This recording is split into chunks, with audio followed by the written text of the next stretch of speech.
بسم اللہ الرحمن الرحیم۔ گمنام ہیرو کے معزز ناظرین السلام علیکم۔ دوستو لائک ضرور کر دیا کریں، شکریہ۔ آئیے چلتے ہیں کہانی کی طرف۔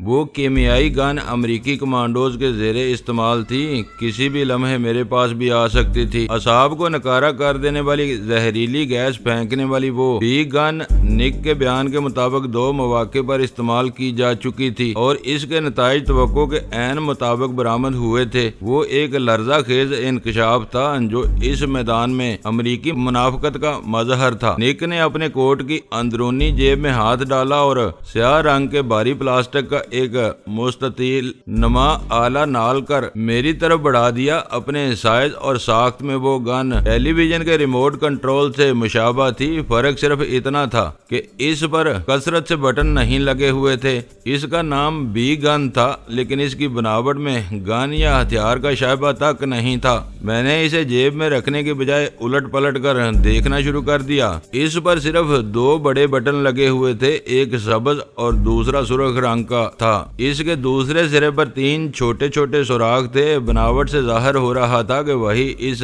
گن کا اگلا حصہ تھا جس سے مہلک گیس کا اخراج ہوتا تھا۔ میں نے جائزہ لیتے ہوئے کسی بٹن کو چھیڑنے کی ہمت نہیں کی۔ مجھے خوف تھا کہ کہیں بٹن چھوتے ہی گیس نہ نکل پڑے۔ نک بی گن دینے کے بعد چند ثانیوں تک خاموشی اور دلچسپی سے میرا جائزہ لیتا رہا، پھر نیچی آواز میں بولا، اس پر کسی ہتھیار کا شبہ نہیں ہوتا، پھر بھی اسے جیب میں رکھ لو۔ یہ گن 100% پلاسٹک سے بنائی گئی ہے۔ ہتھیاروں کا سراغ لگانے والی مشین یا میٹل ڈیٹیکٹر اس کا سراغ نہیں لگا سکتے۔ اس سے زیادہ چھیڑ چھاڑ کرنے کی غلطی نہ کرنا، یہ خود بخود تو نہیں چل پڑے گی۔ میں نے بی گن کو اپنی جیب میں رکھتے ہوئے پوچھا، اس وقت یہ لاک ہے، 2 مرتبہ سرخ بٹن دبانے سے لاک کھل جاتا ہے، سبز بٹن روشن ہو جاتا ہے۔ سبز بٹن دبانے سے گن فائر کرتی ہے، اس کی رینج 15 فٹ تک ہے۔ اس سے زیادہ فاصلے پر گیس کی دھاریں پھیلنے لگتی ہیں اور ان کے اثرات مرکوز رہنے کی بجائے پھیلنے لگتے ہیں۔ یہ ممنوع کیمیائی ہتھیار ہے اور خاصا خطرناک معلوم ہوتا ہے۔ اس گیس کے اعصابی اثرات کتنی دیر تک برقرار رہتے ہیں؟ اس گن کے بارے میں کوئی تنقیدی بات کہنے کا ارادہ ملتوی کر کے میں نے اپنی معلومات بڑھانے کی کوشش کی۔ کم از کم 20 گھنٹے، اس نے وثوق سے کہا۔ شکار اعصابی یا جسمانی طور پر کمزور ہو تو یہ مدت بڑھ جاتی ہے۔ ڈینی جیسے صحت مند اور چاقو چوبند آدمی کو یہ اعصابی گیس کم از کم 20 گھنٹوں کے لیے مفلوج کر دے گی۔ میں اس نادر تحفے کے لیے تمہارا ممنون ہوں، لیکن میری دانست میں اس کی ضرورت نہیں تھی۔ ایسے کسی ہتھیار کے بغیر ڈینی کو بے بس یا بے ہوش کیا جا سکتا تھا۔ اس کے معاملے میں تم لوگ ضرورت سے زیادہ حساس اور جذباتی ہو رہے ہو۔ ہم دونوں میدان میں ہیں اور پورے حالات سے واقف ہیں۔ میری رائے بھی یہی تھی کہ ہمیں بی گن وغیرہ کو سامنے لانے کی ضرورت نہیں ہے، لیکن سوبراج کی قید سے ویرا کے فرار کی کہانی سننے کے بعد افسران بالا خائف ہو گئے ہیں۔ انہیں ڈر ہے کہ غیر معمولی حفاظتی تدابیر اختیار نہ کی گئیں تو ڈینی ہم سب کو جل دے کر آخری لمحات پر غائب ہو جائے گا۔ دور بیٹھے ہوئے لوگوں کے اندازے غیر حقیقی اور انتہا پسندانہ ہوتے ہیں۔ یہ اوپر کی ہدایت ہیں۔ ان کا کہنا ہے کہ وہ کوئی خطرہ مول لینے کے بجائے ضرورت سے زیادہ احتیاطی تدابیر اختیار کرنے میں کوئی حرج نہیں ہے، اور ہاں یہ تحفہ نہیں ہے۔ ڈینی کے ساتھ تم یہ امانت بھی لوٹا دو گے، اسے عارضی طور پر تمہارے تصرف میں دیا گیا ہے۔ ڈینی ہم جیسا انسان ہے، کوئی عصیب نہیں ہے جو اس کے لیے ایسے اقدامات کیے جا رہے ہیں۔ وہ کئی دن سے ایک عام قیدی کی طرح میری تحویل میں ہے اور کہیں فرار نہیں ہو سکا۔ تم لوگ کچھ ڈرامائی مزاج کے مالک ہو۔ ان حرکتوں سے تم اپنے مجرم کو بھی ایک ناقابل تسخیر ہیرو بنا دیتے ہو۔ تم کو ماننا پڑے گا کہ ڈینی کوئی عام مجرم نہیں ہے۔ اس نے کئی برس سے ہم سب کو تنگ کیا ہوا ہے۔ وہ کہیں نظر آتا ہے اور پھر چلاوے کی طرح غائب ہو جاتا ہے۔ اب تم کو مان لینا چاہیے کہ تم لوگوں کی پشت پناہی نے اسے بہت دلیر اور بے خوف بنا دیا ہے۔ وہ کتنا ہی نڈار ہو چکا ہو، اس وقت میرا قیدی ہے۔ اختلاف کی بنا پر تم اس کی تضحیق کر رہے ہو۔ اگر تم شروع سے اس کے دشمن ہوتے تو شاید وہ تمہارے قریب بھی نہ پھٹکتا۔ مجھے پورا یقین ہے کہ وہ